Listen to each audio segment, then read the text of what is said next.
Hey, lovelies. It's another episode of the Interview Podcast, and this is the first episode for the year 2024. And we're kicking off with relationship because we're in the month of love, and we want to talk about something very exciting, and we've seen it like happen in our time.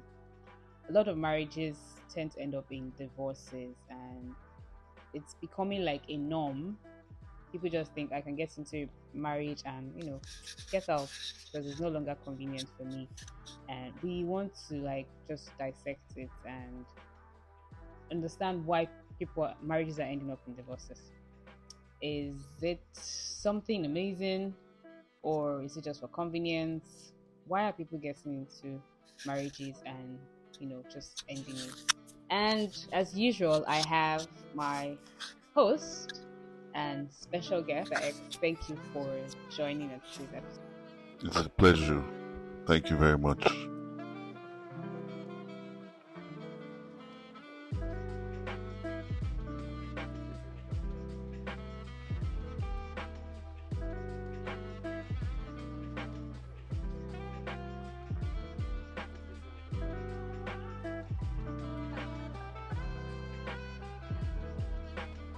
Let's just dive right in. So I saw this post on Instagram, or not just, I think it was a picture, and it had the caption on it: "We've been married for 57 years. Instead of having different partners, why not have one partner and love them in 57 different ways? 57 different days, blah blah blah blah." But summary of everything is that they've been married for 57 years and they're still very happy. And I'm wondering, like, what kept them for 57 years? Like, for people to marry for 57 years, and people like in our generation can't even married for like 1 week, and there's a lot of issues. Like, what's happening in this our time and age? Without meaning to be spiritual, of which I'm not, Okay. the author of marriage is God. Yeah. And looking through all the complexities of marriage in our modern day and time, I discovered that we have deviated from the will of God, which is primarily the essence of all the confusion and all the strife and all the breakdown of the institution of marriage. Man is meant to love his wife, while the woman is meant to submit herself, Yeah. to him. But in our era of the Confucianists, known as the feminists, No, but I also think that in our era, men are not loving the women like enough. Like, because I can't just submit to anybody. I need to know that uh I need to be able to, how do I put it now? I can't just submit to anybody. You need to know that the head that you're trying to submit to, the head is correct. you have missed the point. The point is this: you're talking before the marriage. I'm talking after you've made the decision to marry the person. But there's always a dating stage before the marriage That's stage. what I'm saying. When the Bible does not say, "Woman, submit to your boyfriend," it says, Yes. "Submit to your husband." Mm-hmm. So I'm talking about the process of marriage, not before the marriage, but during the marriage. Okay. So What then happens with the dating stage? the dating stage is where you make your own decisions. Now, you are talking about you cannot just submit to anybody. Mm-hmm. So I'm not talking about pre-marriage. I'm talking during the marriage. Okay. After you've made the decision to spend the rest of your life with a man, Yeah. your primary duty is to submit to him. Yeah. Why marriages end in divorces? So we're looking at it from the standpoint that it doesn't just start from the marriage, like the the pre-marriage, the dating stage and everything. Like, what are the factors or the circumstances that eventually, like, the marriage ends in divorce? Now, I've been writing a book called The Price. It's titled The Price. It's talking about relationships between black men and women. Mm-hmm. So if we are talking in reference to black relationships, Yeah. then it's peculiar. Blacks are in a state of what I call cryogenic suspension because they are drawn between their own world and the Western world. So in between the battle of Yeah. trying to find who they are, find themselves, they have undergone what can be easily referred to as an identity crisis. Yeah. You understand? And whether we want to admit it or not, in the old days, women were born and bred to please men. They were born and bred to anticipate the needs of a man and meet those needs. But in this generation, we now have women who are bred to be independent thinkers, free thinkers, highly educated women, women who have been bred to understand that marriage is not their priority. And then whether you take it or leave it, the black woman, in her search to advance her cause, has grown to be a lot more sophisticated than the average black man. Okay, so are you saying that that's the reason why marriages are crashing? Well, they are, like I said, if we're making references to the peculiarities of black relationships, the fundamental of why black relationships fail is the idea on which the couples went into the marriage in the first place. Let's take Nigeria for an instance. Okay. 98% of couples that get married in any direction, either whether it's traditional or church weddings or court weddings or however you, are not necessarily in love. They are in agreement. Wow. And without the foundation of love that creates the system of accommodation, if you notice, I do not use tolerance. Yeah. Without the system, you discover that you're marrying a stranger. You only need a trial to discover that it's easy to break you guys apart. And a lot of relationships that led to marriage are based on survival. Survival instinct. Yes. So it's not based on love. It's not based on any practicality. The average upbringing that should have led to some levels of level-headedness is now absent. When I was growing up as a child, my parents, one of the earliest things my parents taught me is don't take anything from strangers. But women of our generation, the black women, not only take things from strangers, they demand things from strangers. That's like taking us in another angle, I was just thinking, there's no fire without a smoke. Abby, I'm right. There's no smoke without fire. Smoke without a fire.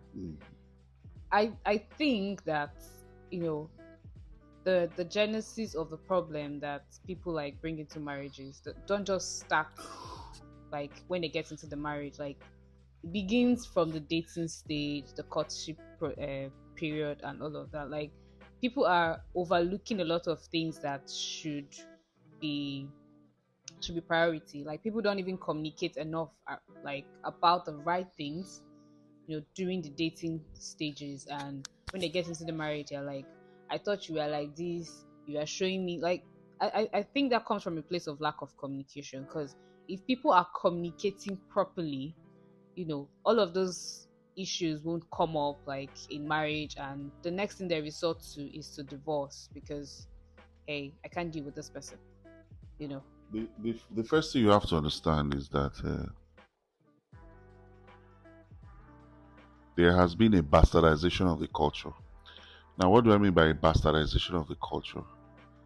There has been less reliance on the cultures of our forefathers and more gravitation towards materialism. Like I always care to tell people, I say the bane of accelerated domestic prostitution began with transport fare. Please give me transport money.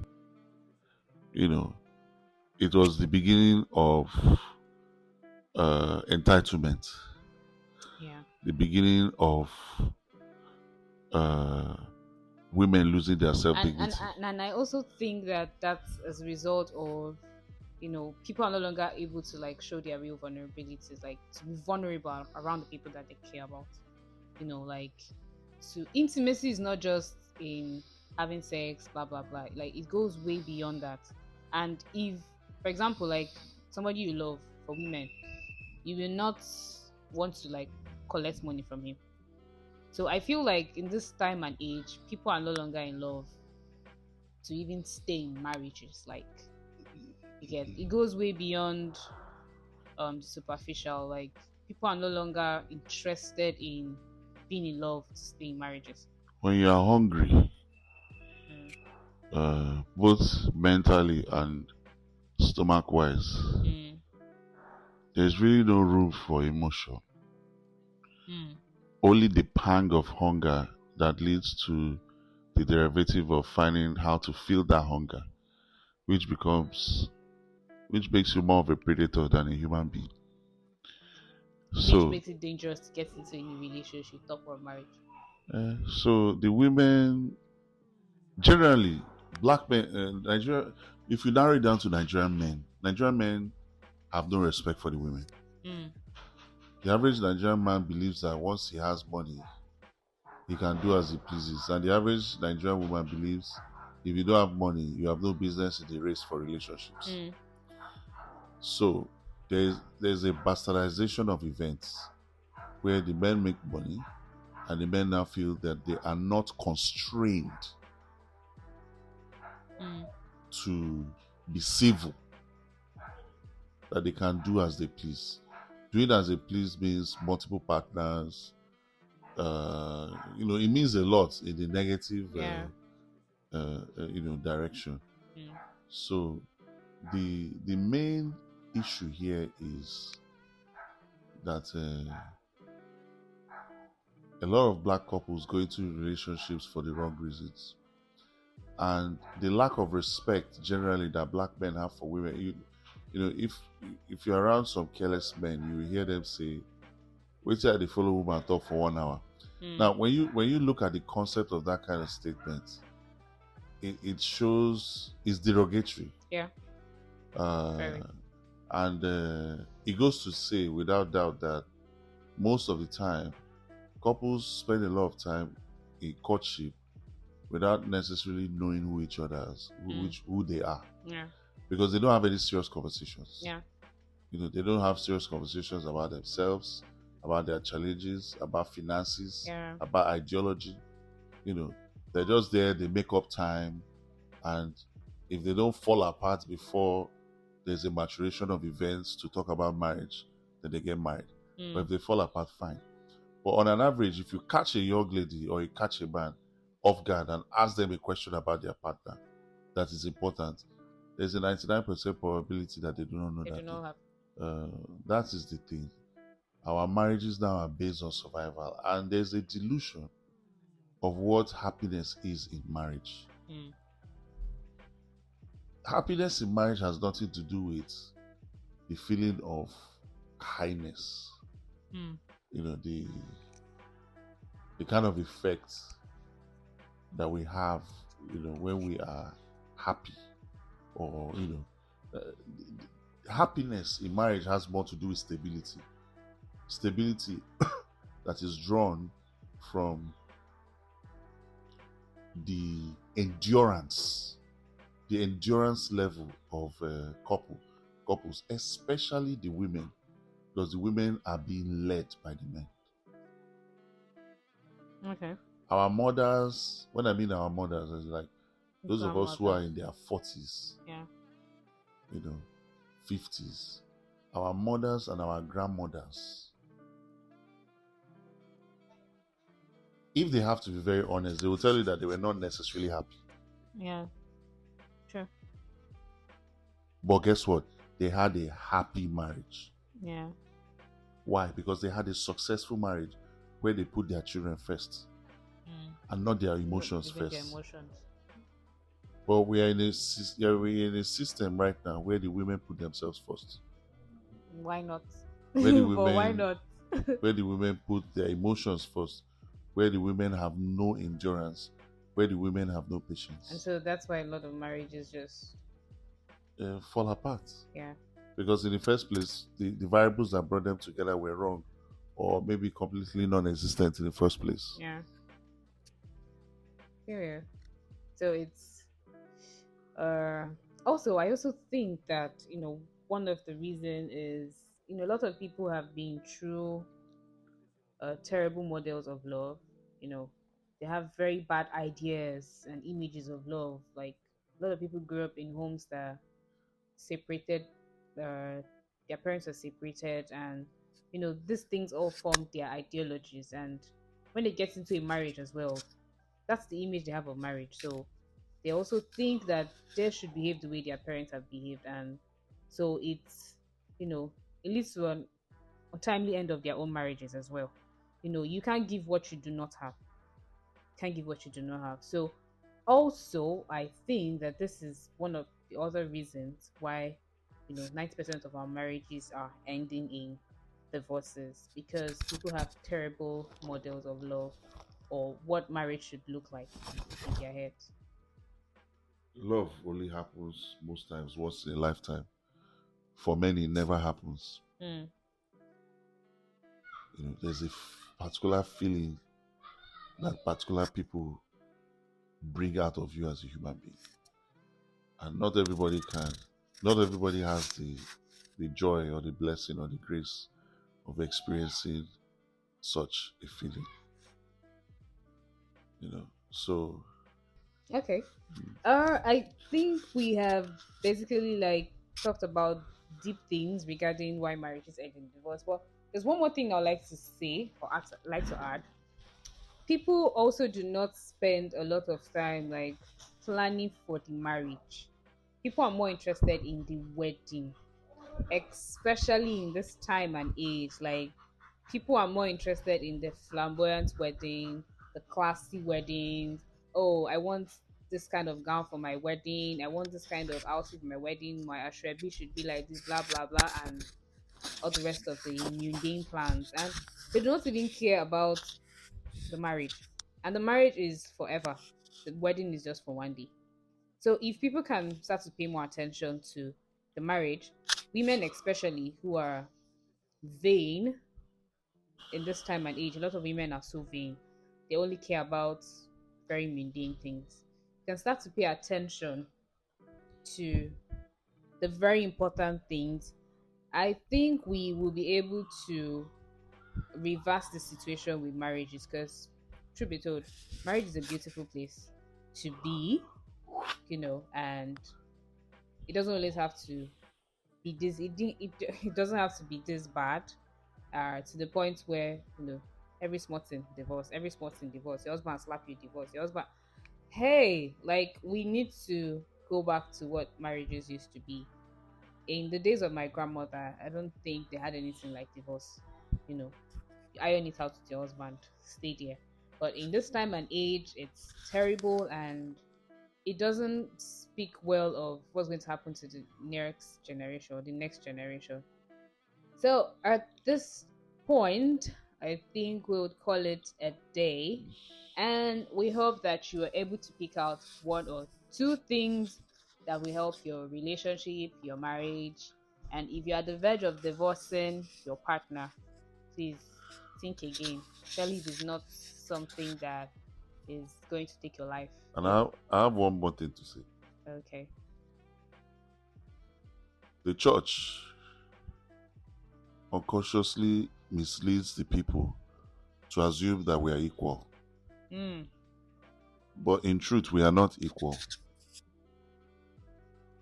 Men and women alike are divided by variables of our upbringing, quality of upbringing, quality of education, quality of exposure, and more importantly, the general ideologies that make up who we are as human beings. There's a saying I always have. I say, you cannot compare a child who grew up watching Aki and Popo with respect to them with a child who grew up watching cartoons. The child who grew up watching Aki and Popo has a limited vision. well, the children that grew up watching cartoons have unlimited vision. What you attract as a human being matters. And like I always tell couples, in the first few months or weeks of meeting a new person, one of the earliest things that they're exposed to you is their ideology.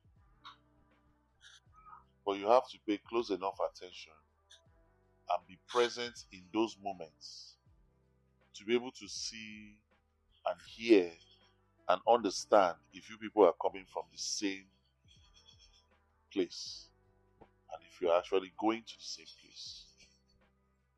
That's going to help a lot. So, so when I hear women say men are scum, the first question is, what is the quality of men that you have attracted over this period? I am saying with emphasis that they are higher class human beings and lower class human beings. But I'm not saying that the lower class human beings are worse off to be married or the higher class human beings are better off to be married.